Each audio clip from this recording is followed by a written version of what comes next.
नमस्कार दोस्तों, knowledge cinema Hindi channel में आपका स्वागत है।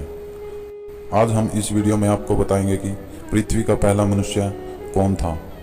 तो चलिए वीडियो को शुरू करते हैं। संसार में अनेक धर्म हैं, जिसमें हिंदू, मुस्लिम, सिख, ईसाई मुख्य हैं। सभी धर्मों में हिंदू धर्म को सबसे प्राचीन माना गया है। वैदिक धर्म अथवा सनातन धर्म वास्तविक में हिंदू धर्म का नाम है। हिंदू शब्द की उत्पत्ति सिंधु शब्द से मानी जाती है। सिंधु एक नदी है जिसका उद्गम स्थल हिमालय पर मानसरोवर है। यह एशिया की सबसे लंबी नदियों में से एक है। कहा जाता है कि हिंदू धर्म की उत्पत्ति मनुष्य की उत्पत्ति से भी पहले हुई थी।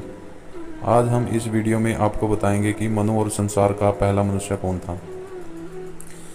प्राचीन काल में ऋषियों ने भारतवर्ष को हिंदुस्तान नाम दिया, जिसका अभिप्राय हिंदुस्तान हो गया। यह एक धर्म नहीं अपितु जीवन पद्धति है, जिसे अलग अलग स्थान से भारत में आए लोगों ने धर्म का नाम दिया। प्राचीन काल में भारतवर्ष में सभी लोग इसी जीवन पद्धति का अनुसरण करते थे। उस समय कोई और धर्म नहीं था। अब प्रश्न ये उठता है कि क्या सनातन धर्म जीवन पद्धति की उत्पत्ति मानव की उत्पत्ति से भी पहले हुई? तो पृथ्वी पर प्रथम मानव कौन उत्पन्न हुआ, जिसने इस जीवन पद्धति का अनुसरण किया और संसार को आगे बढ़ाया? वैदिक धर्म ग्रंथों के अनुसार इस सृष्टि की रचना ब्रह्मा द्वारा की गई। जब ब्रह्म जी भगवान विष्णु की नाभि से उत्पन्न हुए तो वो किंकत्रव्य मूढ़ हो गए। उन्हें समझ नहीं आ रहा था कि उन्हें क्यों उत्पन्न किया गया।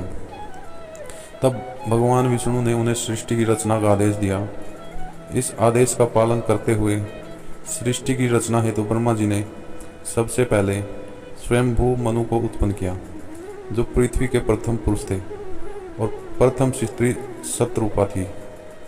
इसके पश्चात ब्रह्मा जी ने अनेक मानस पुत्रों को उत्पन्न किया, जिन्होंने इस सृष्टि का विस्तार करने के लिए भिन्न भिन्न रूप से योगदान दिया। मनु की उत्पत्ति।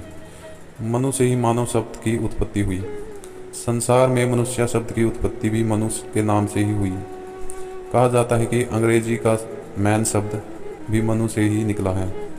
संसार के सभी मनुष्य उसकी ही संतानें हैं। महाभारत में 8 मनुओं का उल्लेख है, जबकि श्वेत वाराकल्प में 14 मनुओं के नाम उल्लेखनीय हैं। ब्रह्मा का एक दिन कल्प कहलाता है। एक कल्प में 14 मनु होते हैं। प्रत्येक मनु के काल को मदमंतार कहते हैं। वर्तमान के मनु का नाम वेवस्वत है, जो 7वें मनु हैं। स्वयंभू मनु के अतिरिक्त अन्य 13 मनु स्वयंभू मनु के कुल के ही हैं। मनु से मनुष्य। स्वयंभू मनु और शतरूपा की 5 संतानें हुई, जिनमें उत्तानपाद और प्रियव्रत नामक 2 पुत्र और आकुति, देवहूति और प्रस्तुति नामक 3 कन्याएं थीं। उत्तानपाद की सुनीति व सुरुचि नामक 2 पत्नियां थीं। सुनीति से ध्रुव और सुरुचि से उत्तम नामक पुत्र की प्राप्ति हुई। उत्तानपाद और सुनीति पुत्र ध्रुव भगवान विष्णु के परम भक्त थे। बाद में ध्रुव एक तारा बन गए थे। दूसरे पुत्र प्रियव्रत का विवाह बृहस्पति के साथ हुआ, जो विश्वकर्मा की पुत्री थी। स्वयंभू मनु की पुत्रियों में आकुति का विवाह प्रजापति रुचि, प्रस्तुति का विवाह प्रजापति दक्ष और देवहूति का विवाह प्रजापति कर्दम के साथ हुआ, और इस प्रकार स्वयंभू मनु से सृष्टि का प्रसार हुआ।